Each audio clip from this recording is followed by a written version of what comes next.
tropas del Roque Catatumbo. Esta fotografía no es mía, es de Felipe Caicedo, es para mí una foto magistral. Salvatore Mancuso otra vez, en el momento cuando realmente los paramilitares casi se tomaron el país entero. Se le suspendieron todos los órdenes de captura para que podría dirigir la palabra al Congreso.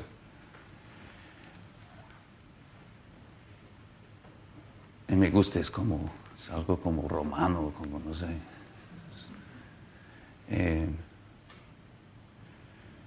Mario Uribe, primo del presidente Álvaro Uribe, ya ha pagado una pena por paramilitarismo, una pena corta, pero se descubrió que 35 a 40% mínimo del Congreso en ese momento fue puesto ahí por los paramilitares.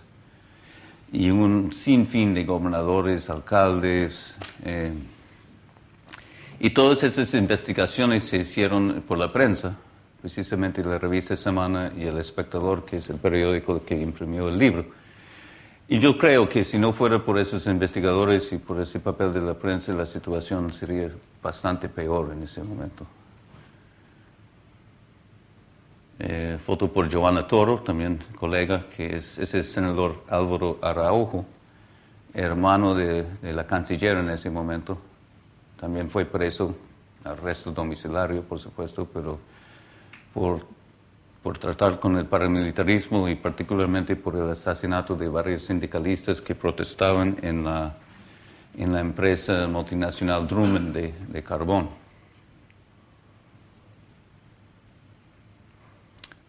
Acá atrás es una pieza de arte muy original de Rafael Gómez, y son hormigas en fibra de vidrio que él logró colocar en toda la fachada del Congreso en este momento. El discurso del artista es que representaba a los desplazados del conflicto. Ahí en el medio es el ministro del Interior, Fabio Valencia, cuyo hermano fue preso por paramilitarismo, fue fiscal de Medellín, y sus guardaespaldas mirándome feo. Pero me parece ese acto, o sea, todo el mundo que veía esa obra, todo el mundo sacó la misma interpretación de la obra, que el Congreso está plagado. Y ese tipo de gesto desde el arte o desde el periodismo y todo es algo muy significativo en Colombia. Hay muchas formas que la gente toma para resistir a esos grupos violentos.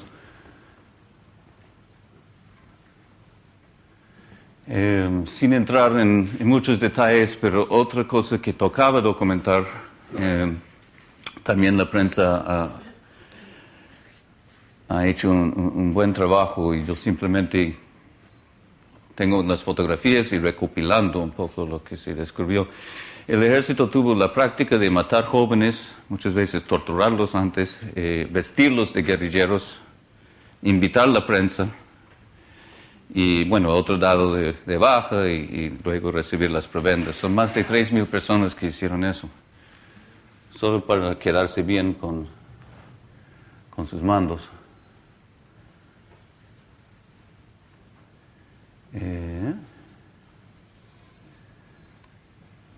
La parte de la droga, como yo decía, no ha sido primaria para mí. No pienso que el narcotráfico es tan esencial en el conflicto como otros. Es mucha leña al fuego, por supuesto. Y es una parte que ha sido muy trabajada por muchos periodistas y fotógrafos.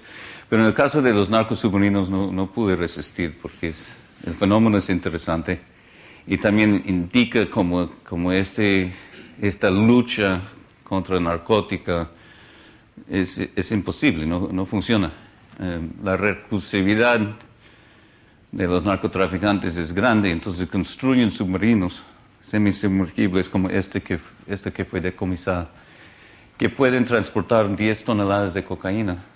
Esos son $250 millones por viaje en ganancias. Entonces, ¿qué hacer con eso? Es muy complicado.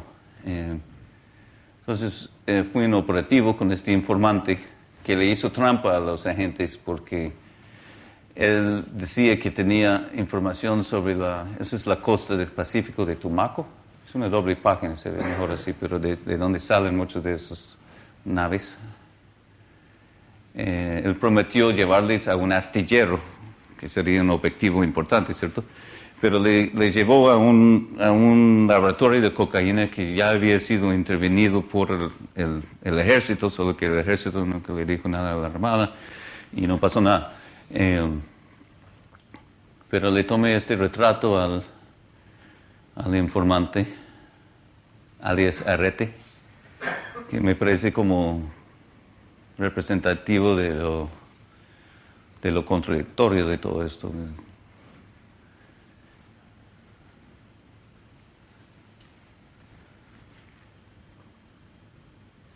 Y tiene unas uñas como sospechosamente largas.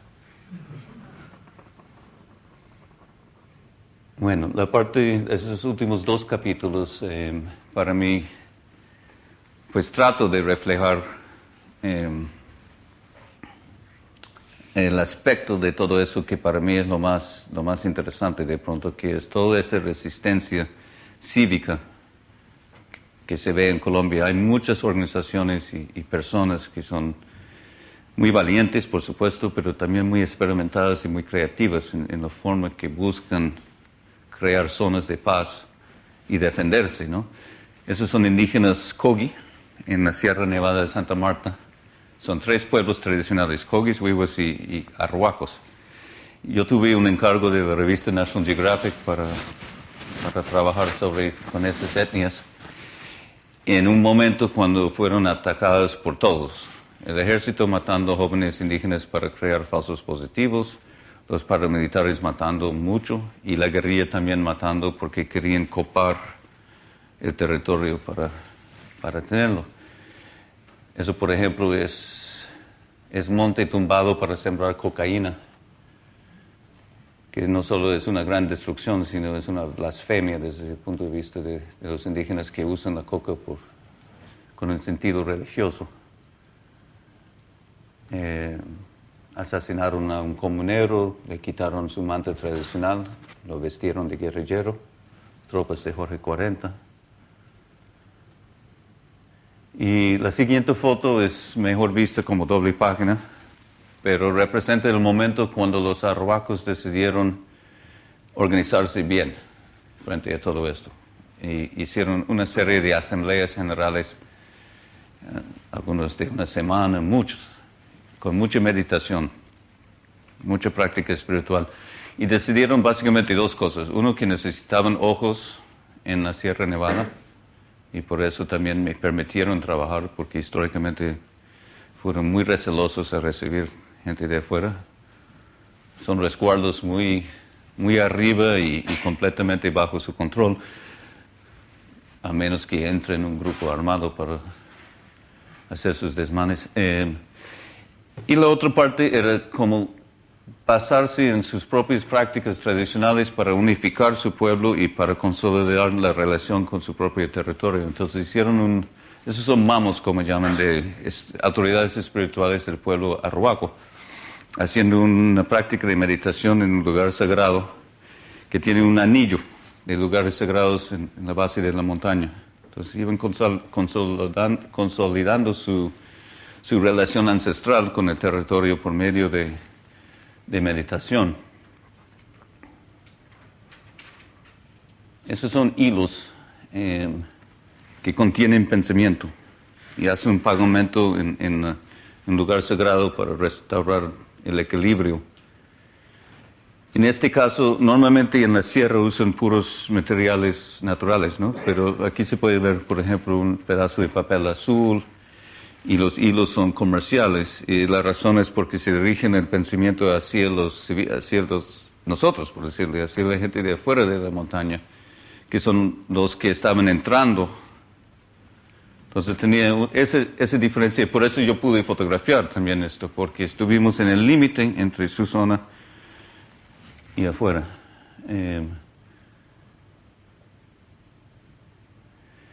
Este es el ferrocarril que transporta carbón. Hay grandes minas de carbón en la región. Ustedes que que hayan leído Cien años de soledad, se acuerdan de una escena al inicio con unos vagones transportando cadáveres. Eso fue de la matanza bananera del 28. Ese es el mismo carril. En este momento bajo control paramilitar y ellos tomaron un riesgo serio para hacer ese caminato de lugar sagrado a sagrado. Y me interesa también por la relación entre el tren y el territorio, que también remite a lo que pasó en mi país con los indígenas y en el oeste, ¿no? Era una actitud así como determinación y molestia, pero también como de paciencia.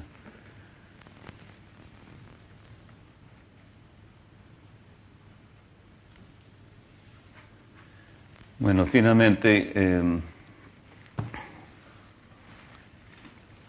trato con ese capítulo de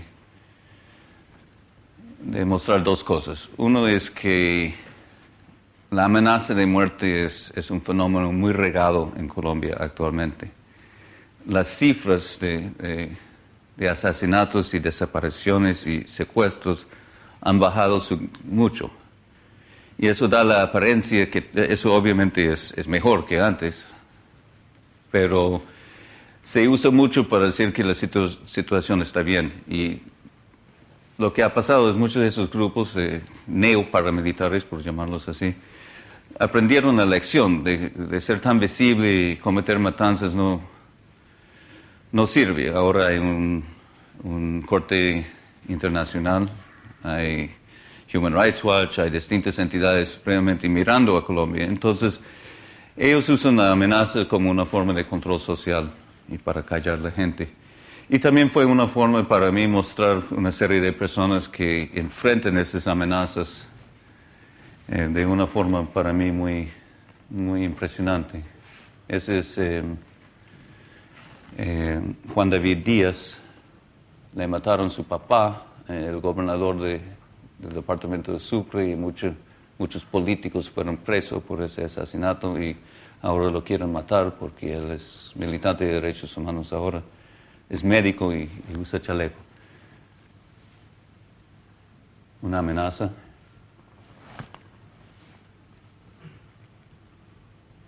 Su familia esté en Barranca, les damos un día para que desaparezca, si no le hacemos desaparecer atados. Yo no creo que las personas que hicieron eso son analfabetas, ni mucho menos, pero es otro. Siempre hay trucos, siempre hay formas de hacer las cosas. Yo creo que eso fue a propósito, rústicamente, para despistar. Un sindicalista que le dieron 5 balas, él dice, por oponerse a la venta de una mina de oro que fue en manos de los obreros a una multinacional canadiense. La directora de esa multinacional es otra Araujo, hermana del senador que vimos antes. Entonces hay muchas sospechas que esa familia sigue la práctica como hicieron, como han sido implicados en el caso de la carbonera Drummond. Pero la empresa, por supuesto, no niega esa acusación. Barranca Bermeja es un escenario donde hay muchas amenazas y ataques contra el sindicato de petróleo. Un señor dando testimonio, un periodista dando testimonio de Human Rights Watch en Barranca, ese es él. Diro César González, un periodista regional, que son ellos que realmente reciben el grueso de la presión. Y a mí me encanta por ese periódico colgado para hacer una litografía en la esquina, ¿no? Ahí produce.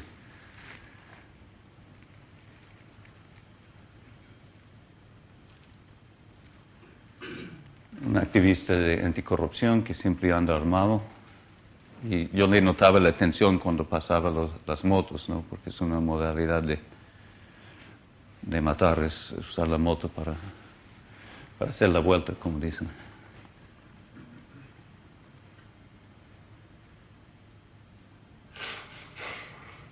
Personero de derechos humanos de Medellín, también muy presionado con amenazas contra él, contra sus nietas, etc. con sus guardaespaldas. Esa muchacha forma parte de la Red Juvenil, que es un grupo de jóvenes con un discurso pacifista y feminista bastante radical, que buscan convencer a otros jóvenes no participar, ni en el ejército, ni en el paramilitarismo, ni en la guerrilla. Entonces los matan y los amenazan porque a nadie le gusta ese mensaje.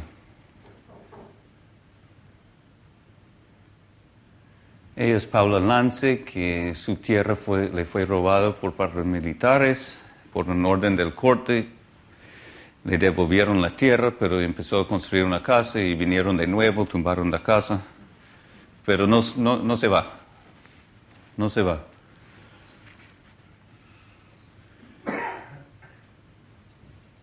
En el mismo sentido, esta imagen para mí es importante. Son indígenas Agua, en Putumayo, en el sur del país.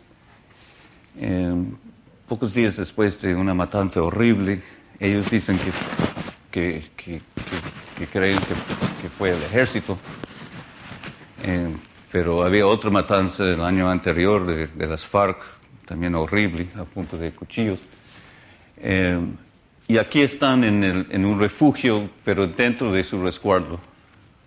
Cuando tomé esta foto había un ambiente bastante tenebroso alrededor, gente circulando y todo. Pero ellos se quedan, ellos tomaron la decisión que no se van a desplazar otra vez. Y esa es una decisión que muchas de las comunidades indígenas han tomado en este momento. Y me parece, para mí por lo menos, que esta imagen refleja esa combinación entre zozobra y determinación que mucha gente tiene que vivir bajo esa penumbra de la amenaza y de la muerte inminente y no ceden. Eso para mí me parece muy importante mostrar. Y finalmente hay un texto de una compañera periodista, también maestra de la Fundación de Nuevo Periodismo, para mí un texto muy bueno sobre las posibilidades de la paz en Colombia, y es acompañado por una imagen mía que no es muy optimista.